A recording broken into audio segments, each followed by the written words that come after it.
తీసుకుంటే తప్పేముంది అంటూ ప్రభావతి, మనోజ్, రోహిణి వాదిస్తారు. కానీ రవి మాత్రం అవేవి వినకుండా వెళ్ళిపోతాడు.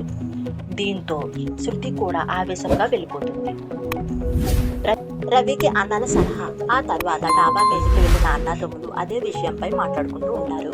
రవికి ఇద్దరు అన్నలు సలహా ఇస్తారు. మనోజ్ తనదైన స్టైల్లో అత్తగారింటి డబ్బు తీసుకుంటే తప్పేమిటి, ఆవిడ ఇస్తానంటే ఎందుకు తీసుకోవు, నేనైతే ఎప్పుడూ తీసుకునేవాడిని అని అంటాడు. అది విని బాలు లక్షలు మింగినోడికి క్లాస్ పీకుతాడు. అదే సమయంలో రవికి అండగా నిలుస్తాడు. నువ్వు నీ కాళ్ళ మీద నిలబడటంలో తప్పు లేదు, నేను నీకు సాయం చేస్తానని చెబుతాడు. నీకే లేదు, వాడికేం చేస్తావని మనోజ్ అంటాడు. అయితే నాన్న 45 లక్షలతో ఫర్నిచర్ షాప్ పెట్టాడు కదా, అందులో నీ వాటా 15 లక్షలు వస్తాయి, అవి అమ్ముకుని తీసుకుందామని బాలు అనడంతో మనోజ్ మెల్లగా అక్కడి నుండి జారుకుంటాడు. రోహిణికి క్లాస్ పీకిన మీనా, శృతి. ఇటు కింద రోహిణి, మీనా, శృతి కూడా అదే విషయం గురించి మాట్లాడుకుంటూ ఉంటారు. రోహిణి కూడా అచ్చు మనోజ్ లాగే మాట్లాడుతుంది. శృతి వాళ్ళ అమ్మ ఇస్తానంటే తీసుకుంటే తప్పేమిటి అని అడుగుతుంది. కానీ మనోజ్ పేరు ఎత్తకుండా రోహిణికి మీనా గట్టిగానే క్లాస్ పీకుతుంది.